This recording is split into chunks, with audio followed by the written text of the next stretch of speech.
Hi, my name is ColdBeer, and let's start with Rust. The only aim here is to survive. Everything wants you to die. The island's wildlife, other inhabitants, the environment, other survivors, and so on. So do whatever it takes to last another night. The game itself is an MMO in very active development, with a guaranteed content patch every month. From regular balance fixes and improvements to AI and graphic updates, to adding content like new maps, musical instruments, trains, and drones, as well as regular seasons and events. There is always something interesting or dangerous, or both, happening on the island. Here you'll find procedurally generated worlds with map editor support. You can host your own servers, ride a vast array of vehicles from cars and trains to hot air balloons and helicopters. You can build houses, farm, or do almost anything you want. The game is huge. Not as huge as your mama though. Ghostwire Tokyo. Here the city is overrun by deadly supernatural forces after 99% of the population just vanished, so you will use a powerful arsenal of spectral abilities to fight the paranormal threat and unravel the mystery behind the mass disappearance. It may sound and look a bit like a horror game, but the main emphasis is not on the horror, rather on the fast-paced gameplay where you use your powerful abilities and can fight various ghosts like a true Ghostbuster, or more like a ghost eliminator, because you kill them. How can you kill somebody who's already dead? Oh, shut up, it's not a science game. And seriously, the game has a rating that allows 12-year-olds to play, so grow your mental balls and dive in. Moonlighter. Here you are a shopkeeper who wants to keep your customers happy by providing them with various goods. You can put items on sale, set their price carefully, manage gold reserves, recruit assistants and upgrade the shop. But be careful though, some shady individuals may want to steal your precious wares. The trickiest part is getting the goods. You have to swim over River Nemunas to Kaliningrad, get contraband and then swim back to European Union to get rich. No, of course I'm kidding. You have to go to ancient passages to different realms and dimensions, fight various enemies and collect items from their dead, cold, maimed bodies. So romantic. Anyway, here the part where you hack, slash and die begins. People on Steam are saying that the game is fun, aesthetically pleasing and relaxing. Yeah, relaxing. So forget about big challenges, it's an easier game in general. But hey, it's nice to have something not Souls-like hardcore from time to time after all. Forgive Me Father 2. This is not just a boomer shooter, this is a Lovecraftian boomer shooter. After the financial success of the first part, which was absolutely amazing, they made another, probably even better game. You'll journey once again into a malevolent world inspired by H.P. Lovecraft's legends, where madness awaits on every corner. You will embark on a dangerous mission as you continue the story of the character from the first game. Although you don't have to play the first part to enjoy the second. It's a shooter, not a visual novel, it's an absolutely standalone title. The game is very beautiful, retro modernistic, with dark, comic-like art and gloomy, menacing atmosphere. And oh, monsters you kill often turn into a bloody mist of organs and bones, and that is a very satisfying thing to experience. The Thaumaturge.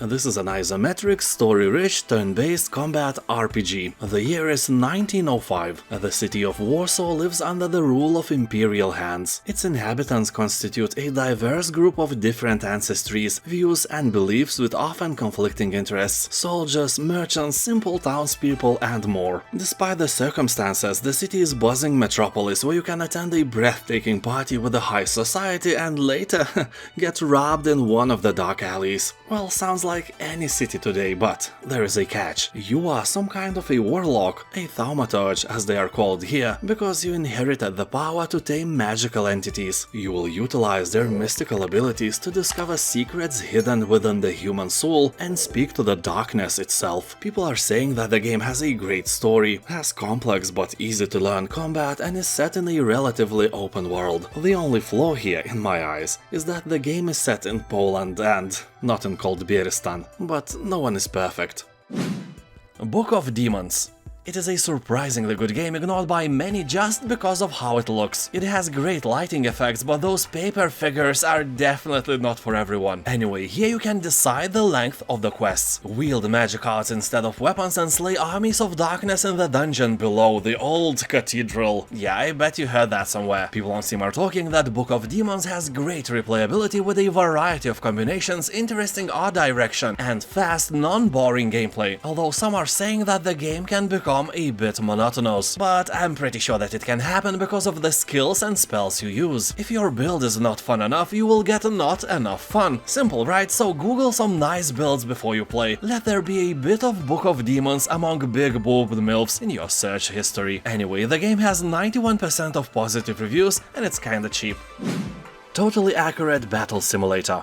If you are just bored and want to kill some time in single player without thinking too much, I doubt there is a better game for that than Totally Accurate Battle Simulator. At first, it's really funny. Second, it challenges your IQ and actual tactical skills. All you need to do is to choose your units, place them strategically and press the fight button. They will do all the battling part by themselves and you will observe it like some overarching god who has no power to influence anything anymore. So when your army is ripped apart and its scattered remains lie on the ground, then you may think of another strategy and try again, and then again. Some of the battles in the campaign are crazy hard and will squeeze your IQ through your nostrils. Also, if you have some doubts, the game has about 100,000 reviews left on Steam and the score is really close to 100%. I'm not kidding, it's probably one of the best rated games on the whole Steam.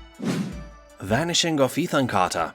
The game surprised me by not having any UI, no information bar or anything like that. And that's a good thing because it doesn't need one anyway. The Vanishing of Ethan Carter is very detailed and the praise this game received for its graphics is very much deserved. You may call the game a walking simulator, but it's more like a detective story that you have to unfold by, walking around. You'll slowly reveal clues that allow you to piece the events of this Lovecraftian mystery together. Yeah, the game may sometimes be really creepy, but that adds to the immersion. Main story is constructed from several smaller stories, and once you collect all the clues, the game rewards you with an interesting and unexpected conclusion. Like really, if you are expecting some simple murder mystery here, it's nothing like that. So basically, if you like slow-paced, beautiful games with the ability to surprise you, this is one of the best choices you can make.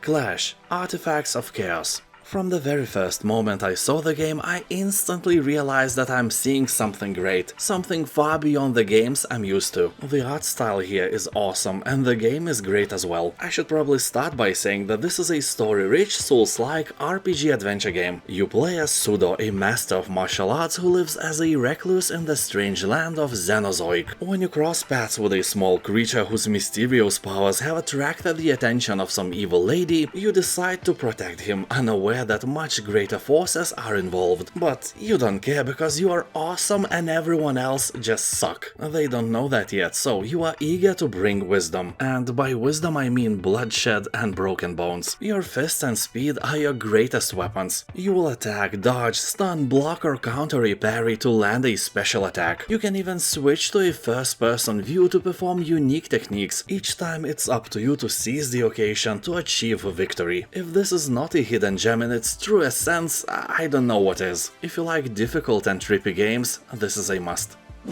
The Invincible. The Invincible was written by Polish writer Stanisław Lem, the author of the very well-known Solaris. In general, I think that The Invincible should have been a movie, but I will take a game as well. So the plot of the book, I will try to tell you without spoilers, is revolving around an expedition who has landed on a distant desert planet, much like a Mars, but an itsy-bitsy teeny-weeny more alive one. And then bad things start to happen. Duh. All I can say that this plot is not a usual one where you land on some creepy rock and then some monsters start snatching your crew one by one. It's not like that. If you remember Solaris, you can realize that Stanisław Lem tried to avoid cliches and think of something more intriguing. So I can promise you that The Invincible is not a cliche story. It is really good, less psychological if you compare it to Solaris and more action-oriented. Also, if you played Firewatch, you will see where they took the inspiration from. Lance Island. In this survival open-world crafting game, you will engage in dynamic, skill-based action RPG combat with a free-moving camera. You will craft various weapons and armor, build a fortified base, gather resources and explore dangerous places. And when you need a bit of a rest, you can find peace in cultivating your own farm and raising animal companions. You can tailor your character to suit your preferred playstyle, whether you are a dedicated warrior, craftsman, fisherman or a fearless farmer. Yeah, it takes a lot of courage and balls to be a farmer. Have you seen Clarkson's Farm? Great show, by the way, I can totally recommend. So in Lens Island, with every choice you make, the world around you evolves and changes. I must say that the game is still in early access, so you will definitely encounter some bugs and glitches, but most of them won't ruin your game or fun experience. It's a very beautiful game, so conquer this land and build your own tiny ColdBeeristan here. SOULCALIBUR 6. A fighter game where you can control Geralt the Witcher should definitely catch your attention. If you like to beat your friends, it's a bad habit, you should stop. Better beat them in this game, which has very positive reviews on Steam, so expect to have a great time together. For example, some guy said that SOULCALIBUR 6 is everything he wanted Tekken 7 to be, so here you will get a full assortment of single-player modes and all new battle mechanics. But beware, according to one Steam user, there is no voice chat on multiplayer, so the game is just not the same without all that toxic rage, but nevertheless, just pick Geralt and kick some ass in silence. Ravenswatch. The nightmares here are like your ex, spreading and corrupting everything in their path, so you must hone your skills and find the strength to defeat the creatures of the nightmare, using unique hero abilities inspired by characters from folk tales and legends. Yeah, you can choose one of the well-known heroes, such as the Red Hood, Beowulf, or even Aladdin, and hack and slash your way through hordes of monsters. If you played Curse of the Dead Gods, you will be pleased to know that these are the same developers. If you didn't know the game, check it out. It's one of the best hack and slash roguelites inspired by Hades, and Ravenswatch kinda follows a similar visual style as Curse of the Dead Gods and lets you play alone or in a team of up to 4 players co-op. Sker Ritual. So if you know the first part, it's nothing like that. Made of Sker was a stealth horror game, and Sker Ritual is actually quite the opposite. Here you will dive into the first-person shooting action like never before. Well, honestly, like many times before, but you know, it's nice. To shoot massive hordes of creepy stuff is always nice. So this is obviously an intense, round-based zombie shooter. You can play it alone or up to 4 players online, and face relentless waves of enemies while at the same time solving mysterious missions, uncovering Easter eggs, upgrading steampunk weapons, and obtaining a vast network of Celtic gods' powers. Game has a very positive review score on Steam, and people who play the game in the comments are often saying that Sker Ritual was above the expectations. It is a very solid game to just have tons of fun. Karma: The Dark World.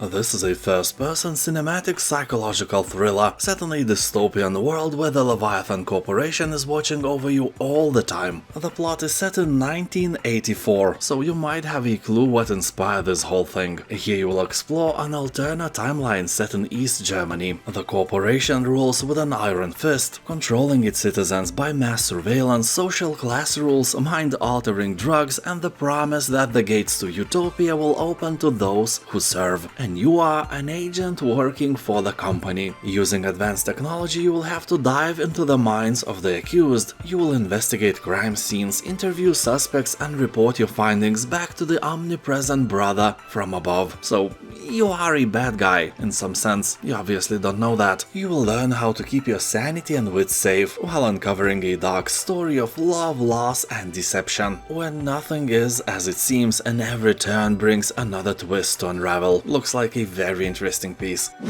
Worshippers of Cthulhu. Have you already sacrificed a goat for our Lord Cthulhu this morning? Wait, what do you mean by no? Shame on you, infidel! Anyway, I tried the game already and I can without a doubt say that this is an interesting city builder, where you will have to decide the fate of your followers, perform eldritch rituals and master the art of city planning, in a world where the line between sanity and madness blurs. Here you are not a harbinger of destruction, but a herald of cosmic rebirth. Your purpose is not to sow chaos, but to embrace the inevitable evolution that awaits us all. You know, at first our Lord will turn us into a fish people or something. You know, something great, maybe even into squid people, because humanity is insignificant, pitiful in its smallness and filled with weaklings. Just look at the mirror. I'm joking. Come on, please subscribe. Do it now. so our presence is only a fleeting whisper in the cosmic winds, and only by awakening Cthulhu we can transcend our feeble existence. Anyway, here you will lead the cult where your decisions shape the destiny of each follower. You will decide whether they toil, conquer, or devote their lives to dark rituals. Manage usual day-to-day intricacies of cult affairs, from proclaiming dogmas to announcing celebrations and engaging with devoted servants. All these efforts converge toward a singular goal: awakening your god. That is a great idea, no doubt. What's the worst that could happen? Oh, shut up.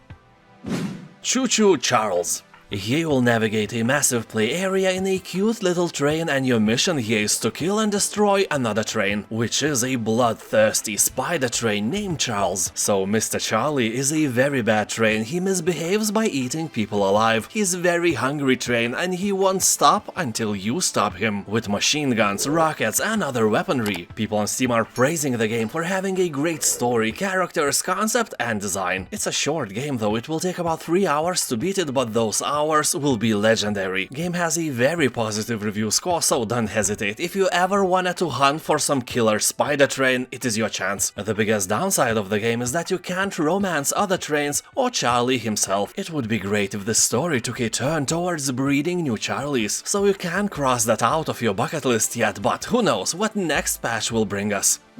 Dune Spice Wars. At the beginning I was really surprised how light this game is. It only requires 4 GB of free space. What is this witchery? And because of that, Dune Spice Wars works incredibly smoothly. Loading times are almost non-existent, and the game itself launches very fast as well. A few seconds and you are in the main menu. I honestly can say that I am not used to this. The game itself looks like a casual 4X title, like Civilization, but it's not. It's a mix of 4X and real-time strategy. You start with your main base and then you have to expand. To do that, you need to explore surrounding areas with your ornithopter and find some resources. I mean areas rich in spice, having which is really nice. It rhymes because spice here is money, and money is nice. That always rhymes. Roses are red, violets are blue, money is nice. See? Anyway, I can recommend the game, I really liked it. The Order of the Snake Scale. This, let's say, is a super rare indie game that only a handful of people know, and that's a shame. The game is really innovative and well made. It is an indie retro horror title, which will take you into the world inspired by Lovecraft himself. You will explore a dystopian world in one of the possible ways that humanity can follow. With each step in the game, you will explore the semi-open world and its history. Cool thing is that the game merges third-person exploration with first-person shooting at the same time. That is a super cool mechanic. So here mysterious murders, monsters, creepy rooms and corpses everywhere will set the mood. And the game is not forgiving. It will kill your character over and over again. So as the developer says, stock up your inventory, collect clues, fight and make decisions to survive. Well, at least try. The Midnight Walk. Here you will embark on a dark fantasy adventure built in clay. You will befriend a lost lantern creature and use his flame to light your way through a conflicting world of wonder and suspense. To survive here, you will have to outsmart the many monsters eager to devour your little friend's flame as you travel across 5 tales of fire and darkness. The game and its creatures look gorgeous. It is without a doubt a work of art and keeps entertaining you as you travel in this dark world. People are saying that the game is visually stunning, but it is like your memory, quite short. You will probably finish it in 5 hours or so. But The Midnight Walk has above 90% positive reviews on Steam, so give me that quality over the quantity this time. Chivalry 2. When years ago I tried the first part of the game, I liked it so much that I played it for several hours non-stop. I had great internet, so anyone with slower connection died from my swings like bleeding pigs just because of the lag in their pathetic homes. I felt like a combat god, but that only lasted until some averagely talented players with good internet speed connected to my server and, you know, I started to die a lot. That I didn't like. I have a similar story with Chivalry 2, but somehow this part was easier for me to to learn and I had tons of fun. So here you'll try to dominate massive 64-player battlefields. Catapults tear the earth apart as you lay siege to castles, set fire to villages and slaughter filthy peasants in the glory of team objective maps. Also, a fully featured mounted combat system will make you feel like a true knight, and that includes the ability to trample your foes, land devastating front and rear horse kicks, unhorse your opponent with a lance and engage in a deep melee combat with grounded or mounted opponents. The game has a very positive review score left by tens of thousands of players, so I think it's safe for you to give it a try. And now, thank you for watching, have a nice day, and I'll see you next time. Bye! Subscribe to ColdBeer.